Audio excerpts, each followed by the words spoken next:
13h30, 14h, la grande librairie de France Bleu Besançon. Bonjour Sandrine. Bonjour Marie-Ange, bonjour tout le monde. On parle de vos nouveautés et alors là, belle couverture, le petit chaperon qui n'était pas rouge. Oui, voilà. Faut changer un petit peu. On connaît tous les classiques.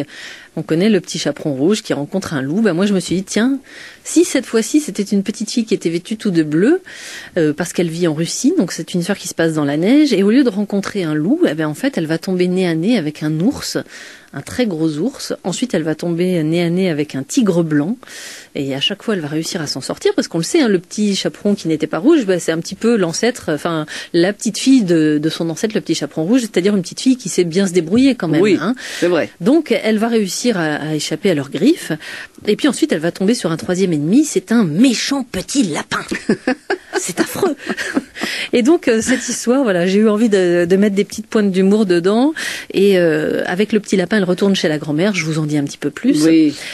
Et il y a plusieurs fins qui sont possibles. Si les enfants n'aiment pas la première fin... C'est ce que je lis. Alors voilà, il y a le lapin qui brandit une pancarte et qui écrit « Si tu n'aimes pas cette fin, et si tu veux sauver le lapin, tourne la page. » Voilà. Donc on tourne la page, parce qu'effectivement, moi quand je le lis dans les classes, c'est pareil, les tout petits sont catastrophés quand on voit que...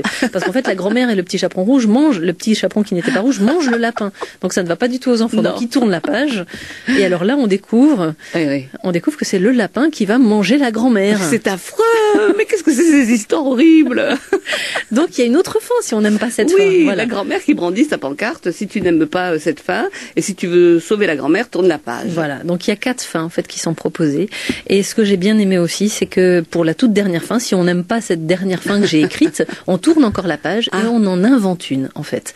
Donc c'est le premier livre où à l'intérieur, vous trouvez à la fin une page où les enfants eux-mêmes peuvent s'exprimer et écrire la fin de l'histoire, leur fin à eux. C'est génial. Voilà. Donc je sais que les fins de ce livre généralement accrochent bien et les enfants et les adultes qui le lisent aux enfants. Et puis je trouvais ça sympa de donner une possibilité aux enfants d'exprimer leur imagination et puis d'essayer d'inventer une nouvelle fin. Et les dessins, mais qu'est-ce que c'est joli. Les dessins sont absolument fabuleux. Ils sont signés Marie Desbons. Déjà la couverture, moi je trouve qu'elle accroche tout de suite dès qu'on la voit. Oui. Cette petite fille absolument craquante avec sa grande chapka bleue. Donc c'est Marie Desbons qui est une illustratrice qui est basée sur Poitiers et qui a fait ces superbes illustrations. Moi c'est pas moi qui l'avais choisi, c'est donc l'éditeur Milan Édition qui l'a contacté et je suis vraiment ravie de ce choix parce que c'est de toute beauté. Ah oui, c'est magnifique. On rappelle le titre, Sandrine. Le petit chaperon qui n'était pas rouge, aux éditions Milan, avec des illustrations de Marie Desbons. Merci Sandrine. Merci à vous.